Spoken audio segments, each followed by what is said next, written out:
அஸ்ஸலாமு அலைக்கும் ரஹ்மத்துல்லாஹி வபரகாத்துஹு. அல்ஹம்துலில்லா. இன்றைக்கான பதிவு நிறைய பேருக்கு ஒரு பலனுள்ள ஒரு பதிவு அப்படின்னே நான் சொல்வேன். ஏன்னா நிறைய பேருடைய பிரச்சனையை தீர்க்கக்கூடிய ஒரு பதிவு, நிறைய பேருடைய கேள்விகளுக்கு பதிலை கொடுக்கக்கூடிய ஒரு பதிவு. இன்றைக்கு நம்மள நிறைய பேருடைய தேவைகள் எதுவா இருக்கு அப்படின்னா இந்த பணம் தான் தேவையா இருக்கு. ஏன்னா அது இருந்தாலே நிறைய தேவைகளை நம்மால பூர்த்தியாக்கி கொள்ள முடியும். ஒருத்தங்களுக்கு உதவியே நம்ம செய்யணும் அப்படின்னாலும் நமக்கு பணம் அவசியம் தேவையா இருக்கு. அப்படிப்பட்ட பணம் ஏன் எங்ககிட்ட இல்லை அப்படின்னு நிறைய பேருக்கு கேள்விகள் வரும். என்னதான் சம்பாரிச்சாலும் மிச்சமாக மாட்டேங்குது. எவ்வளோதான் சம்பாரிச்சாலும் கடனுக்கே பத்த மாட்டேங்குது.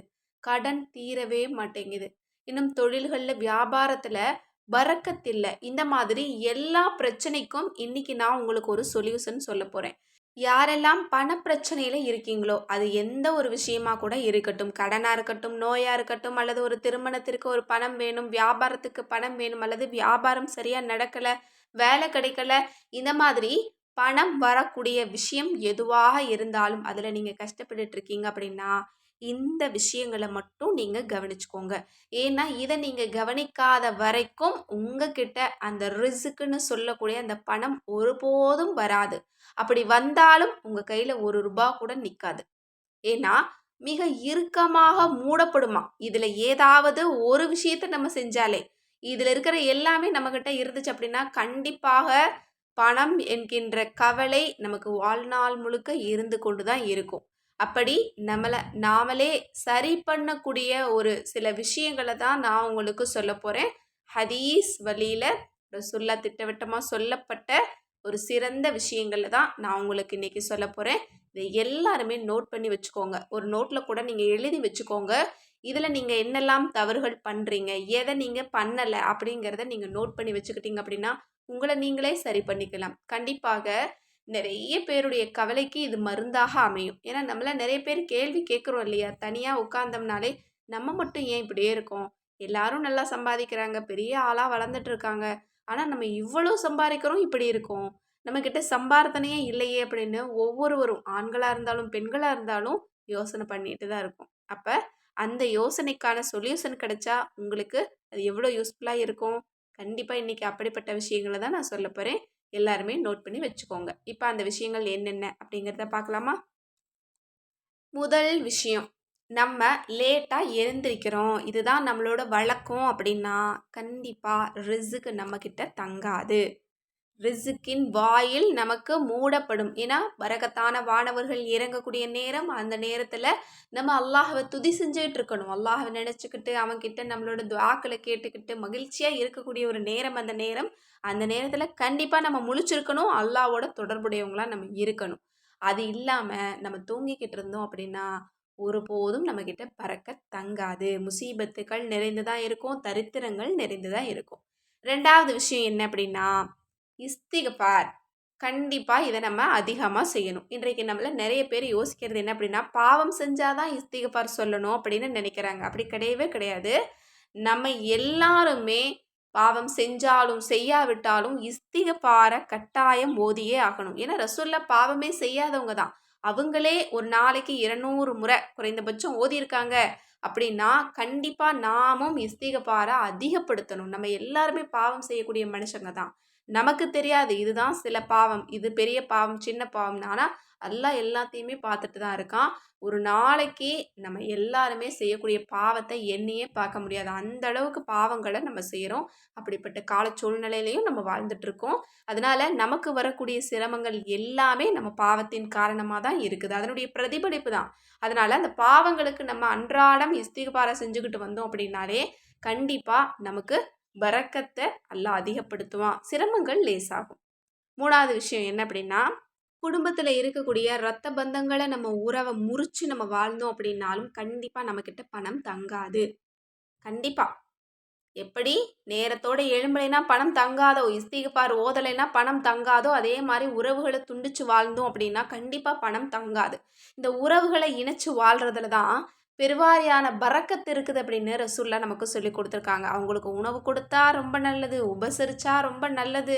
இன்னும் அவங்களுக்கு செலவு செஞ்சா கூட அல்லாஹ் பரக்கத்த நமக்கு பல மடங்கு பெருக்கி தர்றான்னு தான் ரசூலுல்லாஹ் நமக்கு சொல்லிக் குடுத்துருக்காங்க.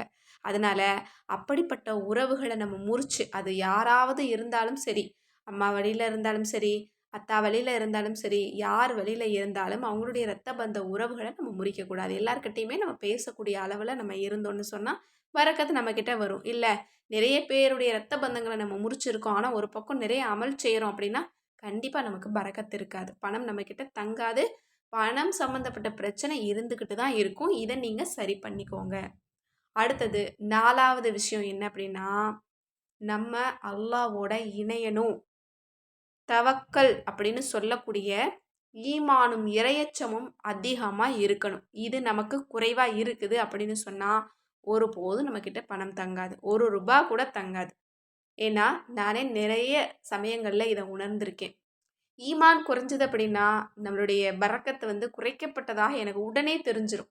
ஆனா, ஈமான் அதிகரிக்கும்போது, அதனுடைய சக்தியோ, மகிமையோ அல்ஹம்துலில்லாஹ் எல்லா விஷயத்திலயுமே நல்லது நடக்கிற மாதிரி தான் எனக்கு தோணும். ஏன்னா, ஈமான நம்ம எப்படி பலப்படுத்துறோமோ, நம்மளோட வாழ்க்கை அவ்வளோ ரொம்ப சூப்பரா இருக்கும். இம்மை வாழ்க்கை மட்டும் இல்ல, மறுமை வாழ்க்கையும் ரொம்ப நிறைவானதா இருக்கும். ஆனா, இந்த இன்பத்த நிறைய மக்கள் இன்றைக்கு இழந்துட்டு இருக்காங்க அப்படின்னு தான் சொல்லணும். எத்தன பேரு அல்லாஹ்வோட நான் தனிமையில பேசும்போது நான் ரொம்ப சந்தோஷமா இருக்கேன்னு சொல்ல முடியும். ஆனா, தனிமையில இருந்து, அவன நெனச்சு பாவங்கள நெனச்சு கண்ணீர் சிந்தக்கூடிய மனுஷங்க தான் உண்மையான ஈமான்தாரி. இன்னும் தனிமையில நான் இருக்கும்போது, அல்லாஹ்வோட தான் நான் இருப்பேன். அல்லாஹ்ட்ட தான் நான் பேசிட்டு இருக்கேன் அப்படின்னு சொல்றாங்க பாருங்க. அவங்க தான் உண்மையான ஈமான்தாரி. சில பேர் இருப்பாங்க 5 நேரம் தொழுவாங்க, அமல் செய்வாங்க, நிறைய பேருக்கு தெரிஞ்ச மாரி சதக்காலாம் குடுத்துட்டு இருப்பாங்க. ஆனா தனிமையில அவங்க அல்லாஹ்வ பத்தின சிந்தனையே இருக்காது. அப்படி கிடையாது.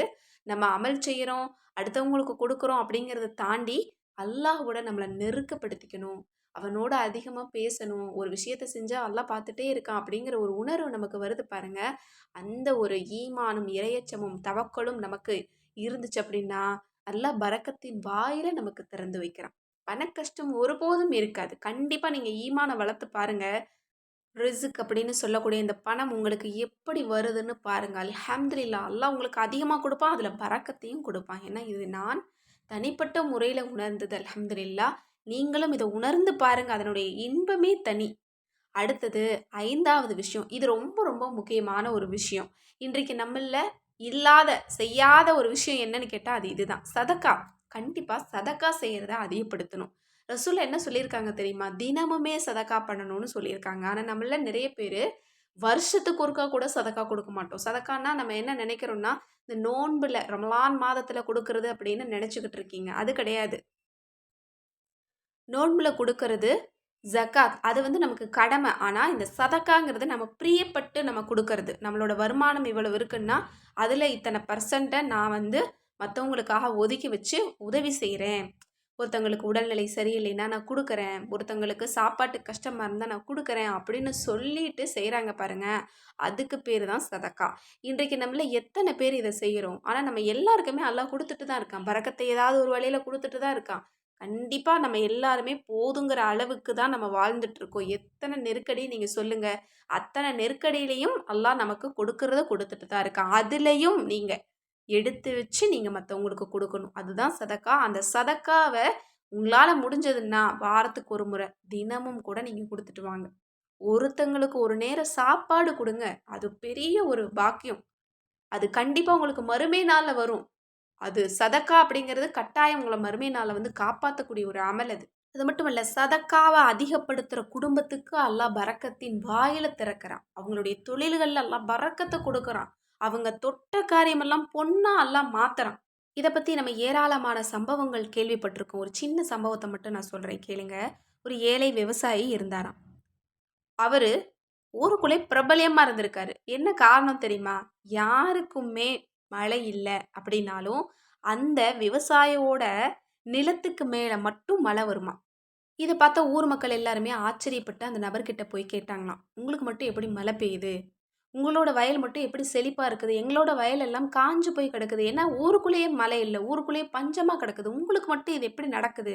இந்த அதிசயம் நீங்க எப்படி நிகழ்த்துறீங்க?" அப்படின்னு கேட்கும்போது, அந்த ஏழை விவசாயி சொல்லியிருக்காங்க, "நான் எனக்கு வரக்கூடிய பரக்கத்த, பணத்த 3 வகையா நான் பிரிக்கிறேன். 1 இந்த நிலத்துக்குள்ளேயே நான் மறுபடியும் முதலீடா நான் போடுறேன். 2வது என் குடும்பத்துக்காக நான் செலவு பண்றேன்.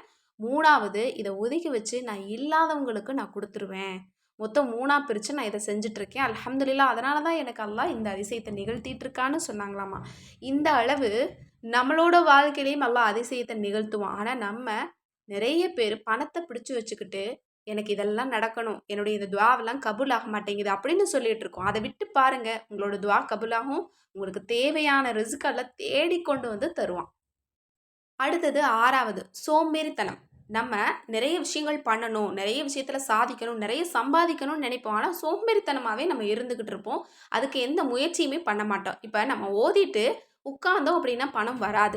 ஓதவும் செய்யணும், ரப்புகிட்ட கேட்கணும், 3வது முயற்சியும் பண்ணணும். அதனால கண்டிப்பா நீங்க முயற்சி செய்யுங்க. முயற்சி செய்யாம இருந்தீங்கன்னா பணம் உங்ககிட்ட வராது. முயற்சி பண்ணுங்க, அல்லாஹ் உங்களுக்கு ரஹ்மத் செய்வான். அடுத்தது 7வதாக இது ரொம்ப ரொம்ப முக்கியமான ஒரு விஷயம். பணம் வரணும் அப்படின்னா அல்லாவிடத்துல அதிகம் துஆ கேளுங்க. உங்களுக்கு எவ்வளோ வேணுமோ கேளுங்க. அல்லாஹ் லிமிட் எதுவுமே சொல்லல. மனுஷங்க தான் லிமிட் சொல்லுவாங்க. உங்களுக்கு இது போதுமான சம்பளம், உங்களுக்கு இது போதுமான வாழ்க்கை, உங்களுக்கு இதெல்லாம் தேவைப்படுதான்னு கேட்பாங்க. ஆனா அல்லாஹ் அப்படி கிடையாது. அல்லாஹ் ரொம்ப ரொம்ப கருணை வாய்ந்தவனா இருக்கிறான்.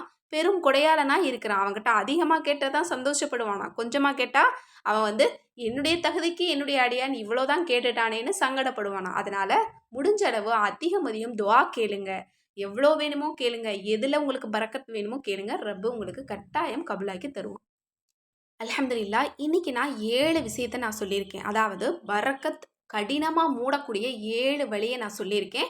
இதுல எதெல்லாம் நீங்க பண்றீங்களோ, அத நீங்க திருத்திக்கோங்க. கண்டிப்பா அல்லாஹ் பரக்கத்தின் வாயில திறந்து வைப்பான். அடுத்தது இன்னொரு முக்கியமான ஒரு விஷயத்த நான் சொல்றேன்.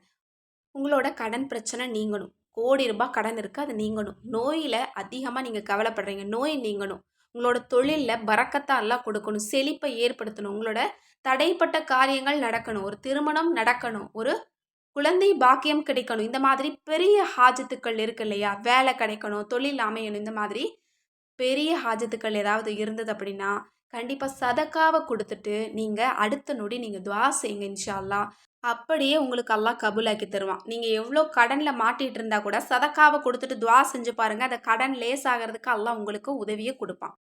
இல்ல நாங்க சதக்கா குடுக்கறதுக்கு ரெடியா இருக்கோம். ஆனா சரியான ஆட்கள நாங்க தேடி பிடிக்க முடியாது அப்படின்னீங்கன்னா, நீங்க கவலையே பட வேணாம். ஸ்க்ரீன்ல ஒரு நம்பர் நான் குடுத்துருக்கேன். இது என்னுடைய நம்பர் தான்.